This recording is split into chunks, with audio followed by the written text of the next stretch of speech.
चलिए आगे बढ़ते हैं, एक और बड़ी खबर की तरफ जाते हैं। एक और लड़ाई की सुगबुगाहट तेज हो गई। खबर यह है कि नेटो से अमेरिका निकलने के लिए बहुत चटपटा रहा है और इस कहानी के पीछे अमेरिका नहीं बल्कि इजराइल है। तो इजराइल क्यों चाहता है कि अमेरिका नेटो से बाहर हो जाए? क्या इजराइल और तुर्की में वॉर छिड़ने वाली है? और तुर्की को लेकर भी अमेरिका खुश नहीं है। अमेरिका और टर्की के रिश्ते में तनाव इतना बढ़ चुका है कि नेटो से बाहर होने को लेकर बार बार बहस होती है कि नेटो में क्या टर्की को रखना ठीक है या फिर अमेरिका खुद नेटो से बाहर हो जाए। क्योंकि अगर अमेरिका नेटो से बाहर होता है तो इजराइल को टर्की पर हमले के लिए फ्री हैंड मिल जाएगा। थोड़ा सा फ्लैशबैक में चलते हैं। पाकिस्तान के इस्लामाबाद में जब सीजफायर को लेकर बातचीत हो रही थी तभी तुर्की ने इजराइल को धमकी दी और कहा कि इजराइल पर हमला करना बहुत जरूरी हो गया है, क्योंकि बीते कई दिनों से तुर्की और इजराइल के बीच तनातनी बढ़ती जा रही है। बयानबाजी हमले करने तक पहुंच चुकी है और ऐसे में इस बात से इनकार करना बेहद मुश्किल है कि दोनों देश भविष्य में आमने सामने आ जाए या फिर जंग का एक मोर्चा आपको कुछ ही दिनों में खुलता दिखे। तुर्की के राष्ट्रपति तैयब एर्दोआन ने इजराइल पर आक्रमण करने की धमकी दे दी तो लगे हाथ इजरायली प्रधानमंत्री बेंजामिन नेतन्याहू ने भी चुनौती देते हुए एर्दोआन को हिटलर कहा और कहा कि एर्दोआन खून और नफरत से अंधा हो चुके हैं। इजराइल के मीडिया की माने तो एर्दोआन ने कहा कि वॉशिंगटन और तेहरान के बीच वार्ता नहीं होती है तो इजराइल को उसकी औकात दिखा देंगे। यानी कहा जाए तो अगली लड़ाई के लिए टर्की डायरेक्ट चैलेंज कर रहा है इजराइल को।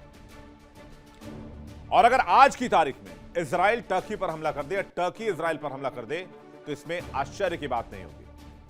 और इसके लिए पूरी स्क्रिप्ट तैयार की जा रही है जिसके पीछे आप बार बार देखते हैं कि अमेरिका बार बार यह कह रहा है कि नेटो जैसे संगठन को की आवश्यकता अमेरिका को नहीं है। अमेरिका अपनी रक्षा खुद कर सकता है, बाकी के नेटो कंट्रीज अपनी सुरक्षा देख लें।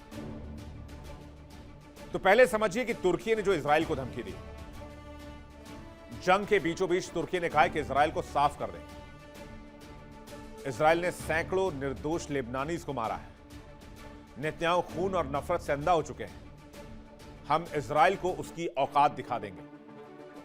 यह बाकायदा तुर्की का बयान है। इससे पहले नेतन्याहू के तुर्की के राष्ट्रपति पर देश के पूर्वी हिस्से में कुर्दों पर अत्याचार करने के आरोप लगने के बाद एर्दोआन की तरफ से पलटवार आया। सोशल मीडिया पर एक पोस्ट पर नेतन्याहू ने कहा था कि मेरे नेतृत्व में इजराइल ईरान के आतंकी शासन और उसके सहयोगी के खिलाफ लड़ाई जारी रखेगा। एर्दोआन के विपरीत जो उन्हें शरण दे रहे हैं और अपने ही कुर्द नागरिकों का नरसंहार कर रहे हैं। यानी इजराइल और तुर्की के बीच कुछ तो है जो इस वक्त ठीक नहीं है। इधर मिडिल ईस्ट की जंग में ईरान और अमेरिका के साथ महायुद्ध जारी है। ईरान को लेकर तुर्की का स्टैंड सावधानी, कूटनीति और रणनीतिक हितों का मिश्रण है। तुर्की ईरान के साथ एक लंबी सीमा साझा करता है और ऊर्जा जरूरतों के लिए वो डिपेंड करता है ईरान पर, इसलिए वो सीधे संघर्ष से बचता है। हालांकि सीरिया और इराक जैसे क्षेत्रीय मुद्दों पर अभी भी प्रतिस्पर्धा है। वर्तमान में तुर्की ईरान की संप्रभुता का समर्थन कर रहा है और मिडिल ईस्ट में अस्थिरता और शरणार्थियों की लहर को लेकर चिंतित है। और यही बात जिसे इजराइल भड़क रहा है। अब इजराइल ने अमेरिका को भी उकसाया है और कहा है कि तुर्की को उसकी भाषा में जवाब देने का वक्त आ चुका है। दो चीजें हैं यहां पर। क्या कोई स्क्रिप्ट लिखी जा रही है कि तुर्की को सबक सिखाया जाए? क्योंकि तुर्की एक ऐसा पार्टनर है ईरान का जो ईरान को बहुत हद तक सपोर्ट करता है और बहुत बड़ी मात्रा में व्यापार करता है। तो क्या व्यापार करता है? ईरान तुर्की एक दूसरे के लिए बहुत महत्वपूर्ण पड़ोसी है। दोनों के बीच आर्थिक और ऐतिहासिक संबंध है। दोनों में ऊर्जा जरूरतों को लेकर बहुत बड़ा व्यापार होता है। हालांकि सीरिया, इराक और यमन के मामले में दोनों टकराते हैं। दो तीन देशों में दोनों के हित अक्सर टकराते हैं जहां वो विपरीत गुटों का समर्थन करते हैं।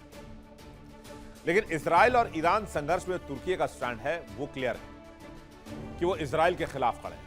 अगर इजराइल के खिलाफ है तो दुश्मन का दुश्मन दोस्त कहलाता है। इसलिए तुर्की ईरान के खिलाफ जंग का विरोध कर रहा है, इजरायली हमले का विरोध कर रहा है और मिडिल ईस्ट के क्षेत्र में शांति की बात कर रहा है। लेकिन तुर्की की अमेरिका से भी नहीं बनती। इसके पीछे की वजह कोई और नहीं बल्कि रूस है। तुर्की और अमेरिका के बीच तनाव की मुख्य वजह है रूस से S-400 मिसाइल डिफेंस सिस्टम की खरीद। सीरिया में कुर्द लड़ाकों को अमेरिकी समर्थन और तुर्की के राष्ट्रपति एर्दोआन की स्वतंत्र विदेश नीति नजर आती है। नेटो सहयोगी होने के बावजूद इन भू राजनीतिक मुद्दों और हथियारों की खरीद पर दोनों देशों के संबंध काफी बिगड़ गए थे। तुर्की ने रूस से S-400 सिस्टम खरीदा, जिस पर अमेरिका ने काटसा कानून के तहत पाबंदी लगाई और F-35 फाइटर जेट प्रोग्राम से तुर्की को बाहर कर दिया। अमेरिका सीरिया में ISIS के खिलाफ कुर्द लड़ाकों YPG को समर्थन देता है। तुर्की इन्हें आतंकवादी मानता है। तुर्की का रुख स्वतंत्र है, विशेष करके मिडिल ईस्ट और पूर्वी भूमध्य सागर में अमेरिका की क्षेत्रीय नीति यहां पर हमेशा तुर्की के खिलाफ नजर आती है। हाल के घटनाक्रमों में तुर्की द्वारा इजराइल की भूमिका पर सवाल उठाना और अमेरिका के साथ संबंधों में अनबन दिखाता है और यही वजह है कि नेटो और अमेरिका के बीच भी तनातनी बढ़ रही है। नेटो के दो अहम सदस्यों के बीच अविश्वास की खाई और ज्यादा गहरी हो गई है। अब नेटो में तुर्की की भूमिका क्या है वो भी आप देख लीजिए। जिस नेटो के बल पर आज की तारीख में तुर्की इतना कूद रहा है, लेकिन क्या एर्दोआन को यह पता है कि अगर एर्दोआन लड़ाई में आते हैं तो अमेरिका साथ नहीं देगा, फिर यूरोप साथ नहीं देगा? तुर्की का क्या पूरा यूरोप इजराइल के खिलाफ खड़ा होगा? जवाब है नहीं। क्या पूरा अमेरिका इजराइल के खिलाफ खड़ा होगा? जवाब है नहीं। तो एर्दोआन के पास दो रास्ते हैं, या तो अमेरिका नेटो छोड़ दे या फिर तुर्की नेटो छोड़ दे। तुर्की नेटो का अहम सदस्य है। साल 1952 से तुर्की नेटो का सदस्य है। नेटो के कई अभियानों में तुर्की ने मदद भी की है। रूस यूक्रेन के बीच मध्यस्थ की भूमिका निभाई है। तुर्की यूरोप और मिडिल ईस्ट के बीच स्थित है। तुर्की की लोकेशन रणनीतिक तौर पर बहुत है, यानी अगर कहें तो तुर्की की भूमिका नेटो में बहुत इंपॉर्टेंट हो जाती है। लेकिन सबसे ज्यादा इंपॉर्टेंट नेटो में अगर किसी की भूमिका आज तक रही है तो वो है अमेरिका की। अमेरिका ने नेटो को सबसे ज्यादा फंड किया है, सबसे ज्यादा पैसे दिए हैं और सबसे तेज तरीके से आधुनिक बनाया है। रूस से नजदीकी की वजह से अमेरिका से तुर्की की ठनी हुई है और तुर्की की वजह से ही ट्रंप अक्सर नेटो को कागजी शेर कहते हैं। जैसा कि हमने आपको बताया कि तुर्की और यूएस का जो विवाद है वो S-400 मिसाइल डिफेंस सिस्टम की खरीद को लेकर है, क्योंकि रूस से रक्षा व्यापार पर अमेरिका नाराज हो गया था। इसके जवाब में अमेरिका ने सैंक्शंस भी लगा दिए। यूएस ने काटसा कानून के तहत पाबंदी लगाई। F-35 प्रोग्राम से यूएस ने तुर्की को बाहर कर दिया। F-35 लाइटनिंग यानी कि फाइटर जेट कार्यक्रम में अमेरिका के साथ साथ United Kingdom, Italy, Netherland, Canada, Turkey, Australia, Norway और डेनमार्क जैसे देशों ने विकास और खरीद में पैसे लगाए थे, जो आज की तारीख में जंग के लिहाज से बहुत महंगा सौदा है। कहते हैं इसकी कुल लागत $2 ट्रिलियन से अधिक होने का अनुमान है। लेकिन बाद में अमेरिका ने तुर्कियों को इससे बाहर कर दिया, क्योंकि अमेरिका को तुर्की पर भरोसा नहीं था। इधर तुर्की ने सुरक्षा चिंताओं, विशेष रूप से स्वीडन और फिनलैंड में कुर्द आतंकवादियों को कथित शरण देने और हथियार प्रबंध पर, निर्यात पर प्रतिबंध के कारण उनके नेटो में शामिल होने पर आपत्ति जताई। नेटो में सर्वसम्मति की आवश्यकता के चलते तुर्की ने सदस्यता प्रक्रिया को लंबे समय तक ब्लॉक किया। नेटो के फैसलों में अड़चन के कारण भी अमेरिका और तुर्की में कई बार ठनी है। टर्की कई बार नेटो के फैसलों का विरोध करता है। इजराइल चाहता है कि अमेरिका नेटो से बाहर हो जाए, लेकिन क्या नेटो के देश ऐसा चाहते हैं? जाहिर सी बात, इसका जवाब ना में, क्योंकि ब्लैक सी, मिडिल ईस्ट, रूस, इन तीनों पर कंट्रोल के लिए तुर्की ही वो जगह है जहां से नेटो पर सब पर कंट्रोल रखता है नेटो। लेकिन अगर नेटो के साथ ऐसा हुआ या फिर नेटो के हाथ से अमेरिका निकला तो फिर नेटो की पकड़ बाकी देशों में कमजोर होती चली जाएगी, यहां पर भी होगी। इसलिए बार बार अमेरिका कहता है कि नेटो सहयोग नहीं कर रहा है। यह सच है कि अमेरिका नेटो से बाहर हो गया तो फिर कई जगहों पर प्रॉब्लम हो सकती है और रक्षा बजट पर भी समस्याएं आ सकती हैं। इसलिए अमेरिका बार बार नेटो को ललकार रहा है ताकि जितने भी सदस्य तुर्की को लेकर सख्त होंगे, अमेरिका के लिए रास्ता उतना ही आसान हो जाएगा। अगर तुर्की के नेटो से निकलते ही भू राजनीतिक परिदृश्य में भारी हलचल होगी, जिससे नेटो की पूर्वी भूमध्य सागरीय सैनिक क्षमता कमजोर होगी और रूस का प्रभाव बढ़ेगा।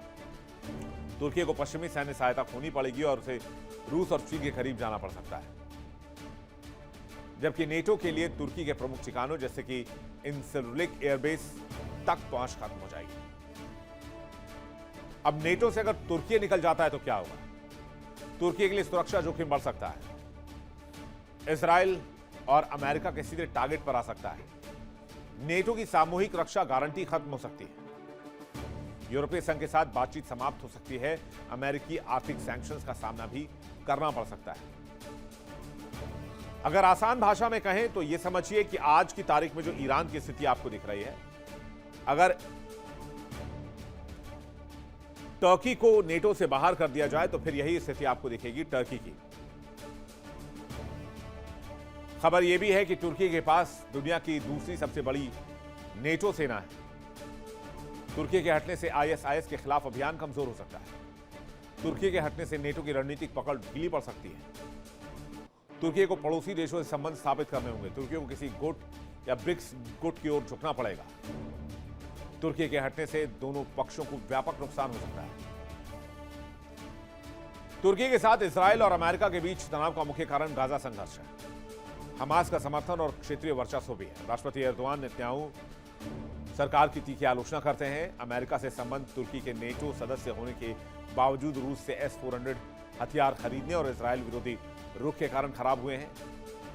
तो वहीं इजराइल से हमास जैसे मुद्दों पर संबंध और भी खराब हुए। देखना होगा, अमेरिका नेटो से पहले निकलता है, तुर्की नेटो से पहले निकलते हैं, तुर्की पर पहला हमला इजराइल करता है या तुर्की हमला करता है पहले इजराइल पर। फिलहाल तुर्की नेटो का सहयोगी देश है और अगर तुर्की पर अटैक होता है तो नेटो के सभी देशों को इसमें उतरना ही होगा, जिन जिन लोगों ने दस्तावेज पर हस्ताक्षर किए, यूएन चार्टर पर साइन किए। और ये न तो इजराइल के लिए ठीक होगा और न ही अमेरिका के लिए ठीक होगा। चलिए आगे बढ़ते हैं। इस बीच एक बड़ी खबर आ रही है, बड़ी खबर का रुख कर लेते हैं। ब्रेकिंग न्यूज आपको बता दें, फ्रांस के राष्ट्रपति इमैनुअल मैक्रों ने बड़ा बयान दिया है। ईरानी राष्ट्रपति से बातचीत हुई है। मैक्रों ने कहा है कि हालात बिगड़ने से रोकने पर बातचीत हुई है।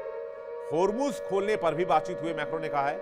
मैक्रों ने कहा है कि जल्द ही दोबारा बातचीत हम शुरू करने जा रहे हैं। यहां घबराने की कोई बात नहीं है। यानी यह खबर कंफर्म हो गई कि सेकंड दौर की बातचीत भी होगी। जरा फुल स्क्रीन ब्रेकिंग आपको दिखाते हैं। बड़ी खबर है इस वक्त की, इमैनुअल मैक्रों से ईरान की बातचीत हुई है।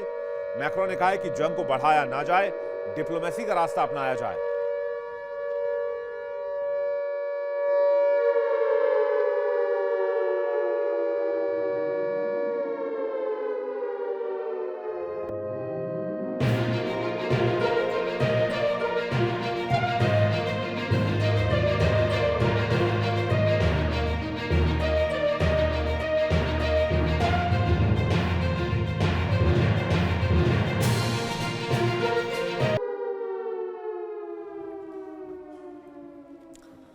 इस बीच आपको एक और बड़ी खबर बताते हैं। ईरान से जंग के बीच मोसाद चीफ का बयान सामने आया है। ईरान के साथ जंग खत्म नहीं होगी, मोसाद चीफ ने कहा है। ईरान में कट्टरपंथी शासन बदलना मकसद है।